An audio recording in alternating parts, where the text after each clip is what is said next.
Is that 2 points dropped rather than a point gained? I felt we had the bigger chances to win the game, definitely. So decent performance, good defensively, two massive chances second half from good crosses, good play. Unfortunately, wasn't there to be in between the posts. As simple as that, you just didn't take your chances. Was everything else right? I felt we had a good performance. Yeah, you come away with the share of most of the possession, the bigger chances. There was a spell, 10-15 minutes second half. I felt we dropped off a little bit too much, and we give them chances to shoot, which we were a little bit passive. But apart from that, I'm pleased with the boys.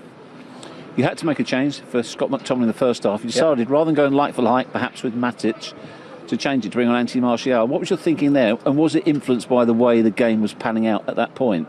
I felt we had the upper hand, and we didn't really get Paul into the game the first half an hour, and we wanted him to get on the ball more and Anthony to drive at them. But and he created a good chance for Edinson second half there, Anthony, with Luke. Good play, to be fair. So no, we wanted Paul to dictate play more.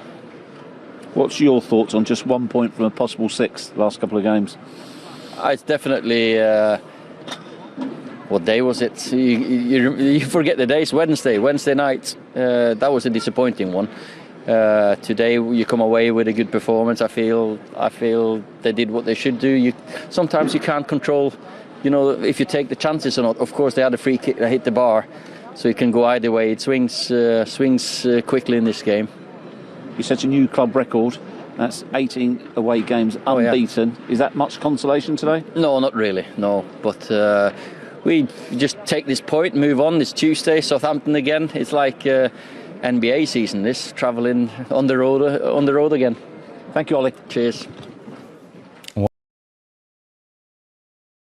the treble like these boys did, actually, and he was more disappointed they didn't win the treble than the fact that you got the double. That was the standards. Why isn't there that desperation at the end that Paul's talking about then from this group of players, do you feel? Whether it was what happened against Sheffield United, I don't know. But I thought actually both teams looked like they played for that result in a way. I thought they both set off each other.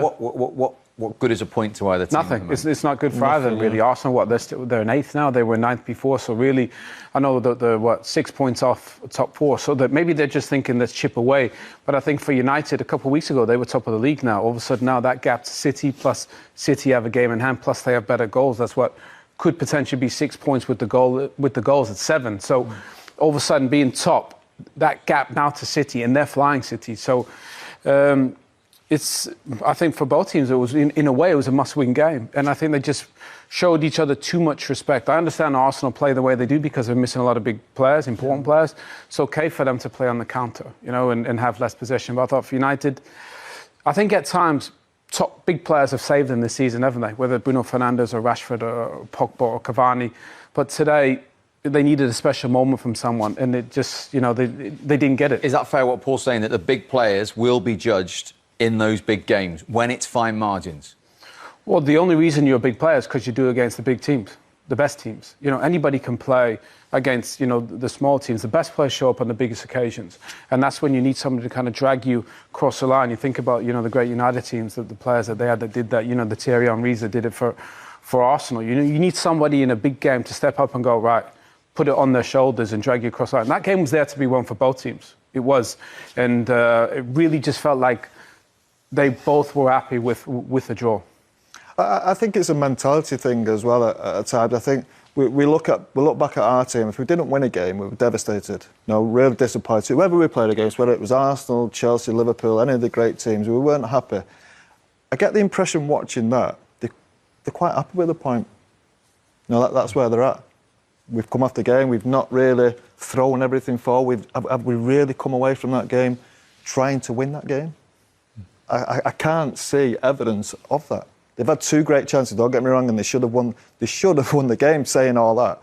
But where's the desperation? Where's the throwing people forward? Where's getting 5 strikers on the pitch, which is what Sir Alex would have done? You have to play for Man United, you need to have a winning mentality. And I just think they settled for a point there. And that tells me, rather than being a team that wants to win the league or is capable of winning the league, it looks like a team who will be happy with top 4. Wait and see if we get a basketball-like game on Tuesday. Now, you're talking about standards, Paul. This is Bruno Fernandes on the full-time whistle. We know he's a winner. He doesn't hang around for the manager's handshake for any of the Arsenal players. He's down the tunnel. Well, what's he doing? He's sulking because, well, to be fair, he hasn't really had one bit of an effect on the game. Well, what's his problem? That's the only thing he can possibly disappoint you with. He can't be disappointed with... Well, he can be disappointed with the result, but his contribution to affect the game was non-existent, really. So that's the only thing he can be disappointed with. Well, I think it's been, a year since he's been there, and he's probably one of the biggest impacts of any player probably in Premier League history in terms of goals and assists there. And I think we saw it against Sheffield United. He had a pretty quiet game there. Well, can I just tell you, in the last 5 Premier League games, he hasn't scored a goal or assisted. Well, that's probably where his frustration is, because I think his numbers have been so off the charts that we're comparing him to some of the greatest players in the history of the Premier League, whether it's Cantona's or in terms of the impact in a year. And it's been quiet for whatever reason, in terms of those numbers. And I think he's probably frustrated at the fact that he's not having that impact. And United, really, Liverpool, United were in such a good position, they could go on and win the league. Now Liverpool are back in this title race. So I think he probably realises that walking off, that it's a missed opportunity. Sheffield United was a missed opportunity. Can't even lose that game, never mind draw. And then to not get the result today against a weakened Arsenal team, I think he's probably just disappointed, because he's the one that seems like he's the driving force. Yeah. OK, thank you very much. Win for Steve Bruce from Newcastle away at Everton. Another narrow one for Palace at home to Wolves. Manchester City, 12 consecutive wins in all competitions for the first time in their history. They lead the Premier League. They beat Sheffield United. Big game at the bottom, ended all square between West Brom and Fulham. Another draw between Arsenal and Manchester United. Stay with us, because Aston Villa's trip to Southampton is still to come today. And 4 games, of course, for you tomorrow, including the champions Liverpool at West Ham and Spurs after that going to Brighton. So good day all round for Manchester City. 3 points themselves, just 1 for Manchester United. So a 3-point gap for Pep Guardiola's side, and they have a game in hand on Ole Gunnar Solskjaer's side. Arsenal up to 8th on 31 points. So no points today for Sheffield United. 1 for West Brom, 1 for Fulham. Fulham still 4 from safety with Brighton above them. And now there's another 4-point gap. That because of Newcastle's win at Everton.